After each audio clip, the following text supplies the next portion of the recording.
Hello everyone, Brendon here, and I just have to say, wow, we got a pretty great reaction to the I Can See Clearly Now video. We got a bunch of views, and we even got some new subscribers. Thank you so much for that. We really appreciate it. I want to make a series of videos to show you how we put it all together, and I'm going to start today with vocals. So if you're interested in that, stick around. I guess the best place to start is with the microphone. Mike uses a Neumann TLM-103 plugged into a Steinberg interface. And what's notable about that interface is that it has Rupert Neve Designs, TM, designed transformers.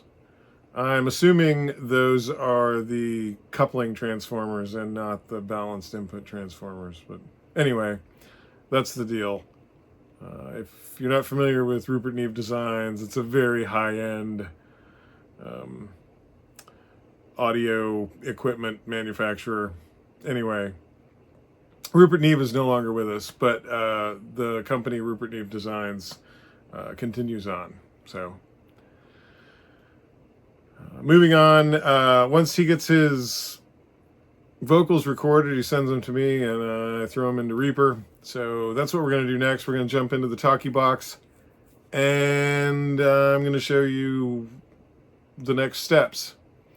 Before I do that, though, I just got to say, when I was recording the screen capture, I guess I didn't have my gate set right, and so there are some spots where my voice is cutting in and out just for a second. So I apologize for that. Live and learn. Hopefully it's not too annoying. So, okay, let's get into it. Okay, so here we are in Reaper. And before I get started, I just want to say really quick, there's some stuff to my left over there. If you could do some or all of that, you'd really help us out. And thanks in advance. So let's get into these vocals. We're looking at these blue-ish channel strips right here. If you've ever watched one of my mix breakdowns before, you probably know this, but just to recap, the tall channels are buses and the short channels are my actual playback returns. So this is the main vocal. This is a parallel compression channel, and then this is a sidechain delay. These all go into this bus, and I can collapse this bus and those go away, and then I can just work with one fader for everything when I'm mixing. But so again, these are the playback channels. This is the vocal bus. Okay, so starting with the main vocal, I just have a little bit of chorus going. I'm just using the stock Reaper REA chorus, I guess is what it's called, or it's a JS chorus, excuse me. And if I solo the vocal bus and I solo this channel, you can hear what that's doing. I can see clearly now, the rain has gone. So that's with it. This is without it. I can see clearly now, the rain. So you can hear that's not really doing very much. And the vocal altogether, and then there is a parallel compression channel that only happens during the choruses. And that is this. It's gonna be a bright, bright sunshiny day. And you're hearing the drums in the reverb. I could mute the reverb, but it doesn't really matter. The point is that you can hear this is very quiet. It's gonna be a... Whoops, I didn't solo it. Here we go. It's gonna be a bright, bright sunshiny day. And so if I turn both of those on, you can hear it.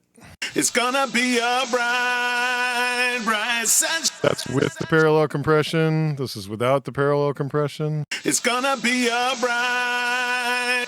I'm gonna turn it on and off so you can hear what's happening. It's gonna be a bright, bright, sunshiny day. You can hear it just fattens it up a little bit. So this lane right here is the main vocal, and then this is the parallel compression. And the astute among you will ask, why did I make another audio region for this? Why not just do a send to another channel and do the parallel compression that way? And to directly answer that question, you're absolutely right. That would work. However, in that situation, you would need to make sure that your send was set up at least pre-fader, if not pre-fader and pre-effects, because you don't want this chorus potentially going into your parallel compression. In this case, creating another region, I believe, is more flexible, perhaps less elegant than using a send, but I think it's more flexible because I could do whatever I want to this region. I could normalize it differently, or I could I could cut it up into stutters, or I could do whatever I want with it. So that's why I did it that way. This has the chorus again. So that's this channel we're looking at right here. This has the chorus again, but this time it has a Blue Stripe 1176. Now, this is not a free plugin. I do like to highlight free plugins on this channel. This is not. I happen to get this with a bundle, and I use it all the time, but I'm not encouraging you to buy it. You don't need it. It's great. It's great. But you could do what this does with other compressors. Particularly, I'm thinking of the Molotok by Tokyo Dawn. If I fire up another channel, maybe I could pull that up.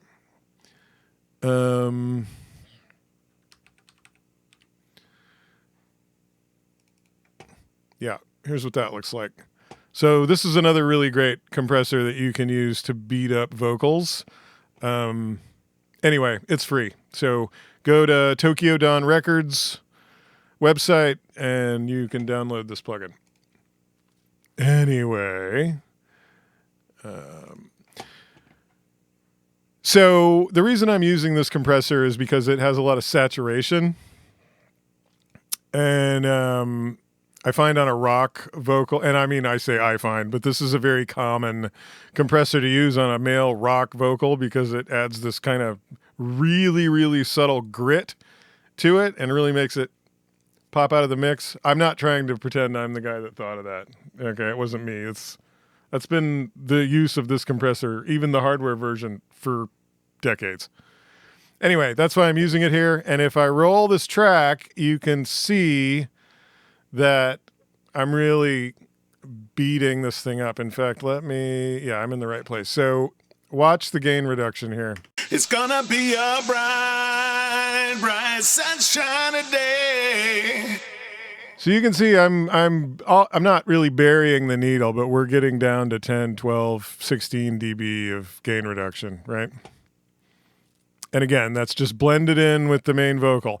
Then we've got a sidechain delay. And what that is a pretty common thing particularly with vocals that I mix, but any kind of, lots of engineers do this. Again, I didn't think of this. This is a really old technique, but basically it's just a parallel delay for the vocal chain, but it has a compressor that's fed by the vocal chain, but also the side chain is fed from a different version of the vocal chain. This is going to seem really complicated, but the good news is I have a video about it on the Repo Man channel. I have a video about how to set it up, but I'm going to go over this really quick. Okay, so here's my delay. Once again, just the standard Reaper RIA delay, and then I've got the standard Reaper RIA comp. after the delay. And what that does is whenever I roll the track and you hear Mike singing, you'll see the gain reduction go all the way down. It's gonna be a bright, bright sunshiny day. Okay, so what that's doing is that's compressing the delay while he's singing.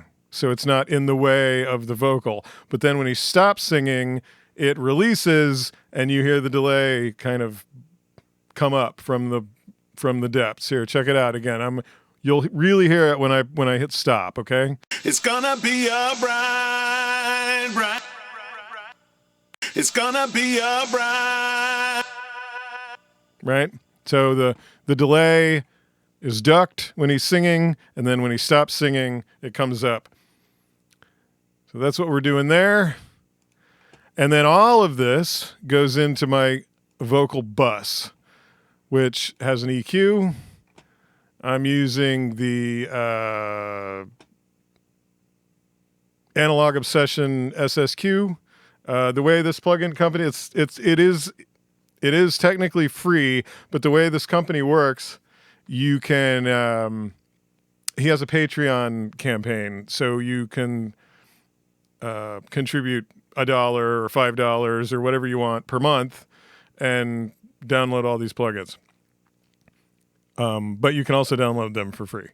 I really like this guy. I as it is now, I think it's just one guy or at least a very small team. I use a bunch of their plugins and they're great, particularly this solid state style EQ. Anyway, I'm adding some at like 3 kilohertz and I'm adding some at 8K. I'm adding some at 156 hertz. Pretty basic stuff. The way I set vocal EQ, I just roll the track and adjust these to where it sounds good. And you'd be surprised at how much you're adding sometimes. Like, so in this case, I'm adding like 6 dB at 8K. That seems like a lot. It seems like it would be really harsh. And it sort of is, which we're going to talk about next. But, you just roll it and turn it up. If you're listening to this stuff in solo, it's gonna be up like I'm doing right now, you're not going to go hard enough, right? So all the YouTubers that are telling you don't listen to stuff in solo, that's why. Then we go into ZL EQ. This is definitely a free EQ. And by the way, that other EQ, once again, that's from Analog Obsession. So just Google Analog Obsession. The ZL EQ is free as well. You can certainly Google that. That's Z as in zebra, L as in Lima, EQ. And once again, really small team or even maybe just one developer. But this EQ is great. I use it all the time. In this case, I'm using it as a de-esser. So a minute ago, I was saying I was adding 6K or 6 dB of 8K. Well, that works for most of it, but sometimes it gets a little harsh. So I'm using a de-esser. When I roll this, you can see this envelope going up and down. It's gonna be a Not envelope. You can see the level go up and down. The envelope is this part. Sorry, here we go. It's gonna be a bright, bright sunshiny day. You notice whenever he uses an S or a K sound or something that has a real sharp transient or a really what's the word? Like a fizzy sound. S does that. F can do it sometimes. TH can do it. This is set to, I don't know, right around 2000 hertz. And whenever those frequencies happen, whenever they get a little too much and a little too harsh, it ducks them down. And that's what you're seeing here. It's gonna be a bright, bright sunshiny day. So the ZL EQ is a dynamic EQ, and it can do a lot more than just be a de-esser, but in this case, I'm just using it as a de-esser. I don't want to go on and on about this. If you're interested in ZL EQ, there are videos about it. But, I mean, if you want to see me make a video about it, just put it in the comments. Again, free EQ, super awesome. Next, we're going into our friend, the Blue Stripe 1176 again. So now our parallel compression with the 1176 that we already had on that channel and the main vocal are going into another 1176. And you can see I'm hitting this pretty hard. It's gonna be a bright. Again, we're going we're not burying the needle, but we almost are. That's a lot of gain reduction. It's gonna be a bright sunshiny day. And the reason for that is just that I want it just completely in your face. I want that vocal to not ever waver in dynamics. I want it to just sit in the front of the mix.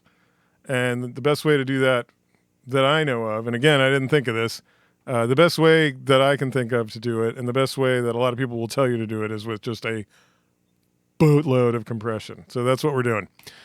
Moving right along, the next plug-in here, I don't really need to show you this, but I'm going to just so you can not think I left something out.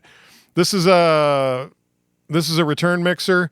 So we talked about the sidechain delay before. I don't want the sidechain delay affected by this EQ, this de-esser, and this compressor. So I'm sending that to a different return on this channel. So if you can see the meter, it's gonna be a bright. You can see there's four bars there, whereas over here there's just two. It's gonna be a bright. That's because there's two returns. There's two stereo returns attached to this channel, and if you're from another DAW, that might seem a little alien, and it is. It's alien in the hardware world too. But the main thing is that Reaper has this feature where you can have multiple returns on one channel, and that's awesome. So what that means is my delay is going to this channel just like these other two channels, but it's not being affected by any of these plugins. And then the two returns, the two stereo returns get mixed together in this plugin. Now, if I just blew your mind, don't worry about it. It's just kind of a super technical thing. Anyway, so here's our vocal in the song. Gone to the dark clouds that had me blind. It's gonna be a bright. Which brings us to our backup vocal. So here's that.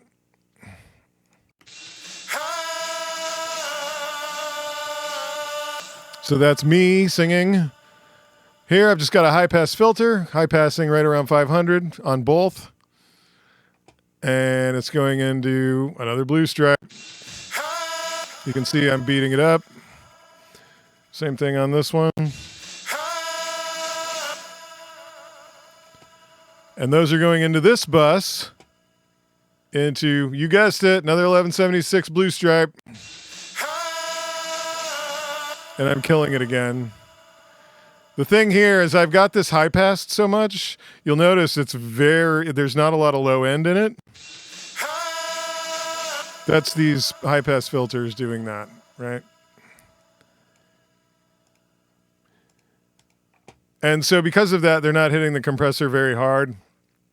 So I'm having to like really, really drive a lot of signal into the compressors. Don't get me wrong, I'm still getting tons of gain reduction. But when I was starting to work on the bus, I was like, hey, let's try a little more compression, and it just worked. That's just all there is to it. That's going into, so now we're on the bus again now. So both of the vocals are going into this. Then I'm going to a Valhalla Supermassive reverb. If I roll this and turn it on and off, you can hear what it's doing. When I click this check mark, when the check mark is visible, it's on, and when it's invisible, it's off. So here's what this is doing.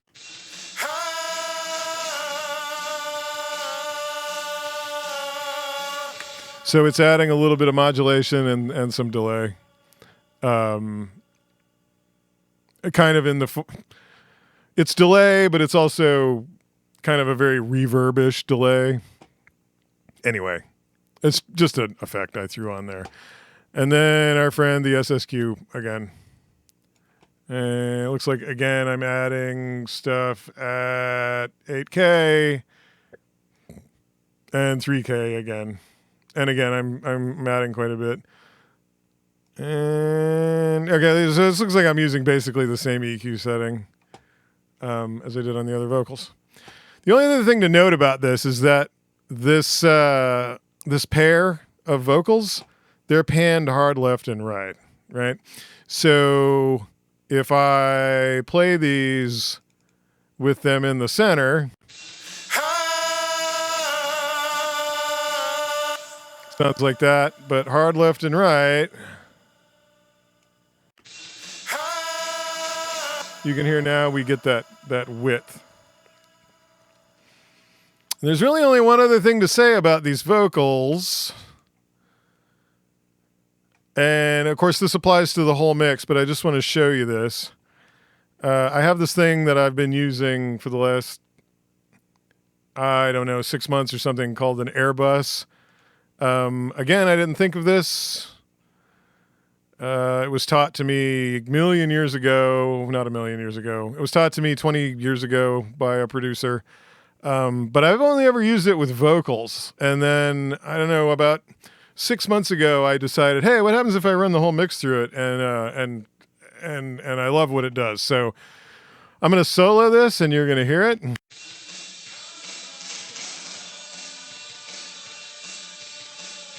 You can hear that it's barely audible.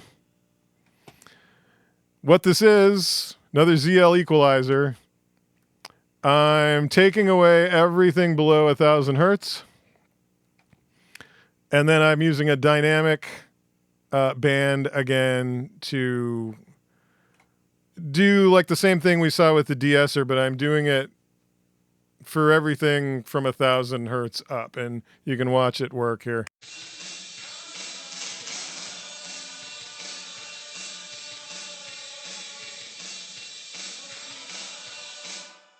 So the reason for that is I'm adding 4 dB of everything above 1,000 hertz.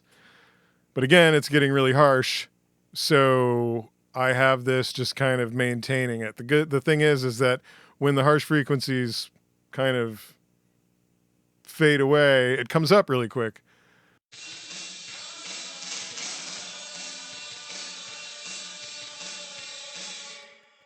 So that's what that is. And then I'm going into a Pultec. Again, not a free plugin. It's just I happen to have it. There are lots of free Pultec EQ clones out there. One that is pretty cool is the Kive Audio Warmy. That's WARMY. You can Google that. Again, that's Kive Audio, KIVE. Anyway, I'm just adding a ton of high end above 8K, right? So that's after that one EQ. So I'm adding a bunch of stuff above 1,000 and I'm taming it with this compression channel. And then I'm adding again another, I don't know, a ton, probably something like 10 or 11 dB at 8K.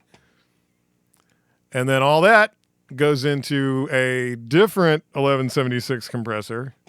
And you can see that I'm hitting this really hard, but I've only got a 2-to-1 ratio now. On the other 1176s, I was using a 4-to-1 ratio.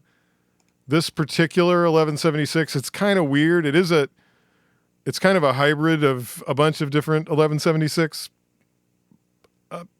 digital models. This doesn't exist in real life, but that doesn't matter. It's just a really great compressor. In fact, it's my go-to compressor. I use this before I use anything else. Anyway, I'm going 2-to-1. Similar attack, medium fast attack, a little bit faster release. And then you can see how much gain reduction I'm getting.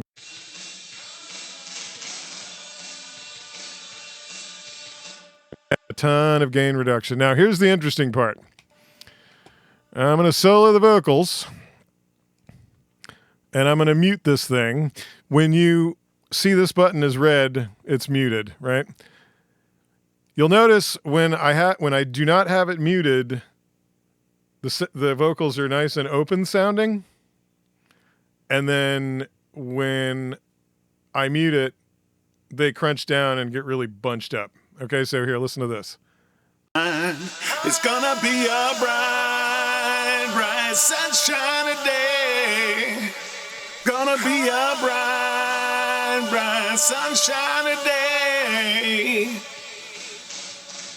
I think I can make it now.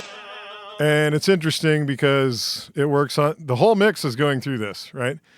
So real quick, I'm going to roll the whole mix and I'm going to do the same thing, and you can listen to it, open up the mix, right? So I'm going to start with it on. It's gonna be a bright, bright sunshiny day. Gonna be a bright, bright sunshiny day. So if you were expecting some massive difference, I'm sorry to disappoint you. It's not, it's a super subtle thing. And if I solo it, you can hear just how faint it is. It does make a difference. So once again, that's how we did the vocals on, I Can See Clearly Now. Gonna be dark clouds that had me blind. It's gonna be a bright, bright sunshiny day. Okay, so thanks for watching, and I got to say this one more time. If you haven't done it already, there's some stuff on my left. If you could do some or all of that, that would really help us out. And hopefully we'll see you in the next one. Bye-bye.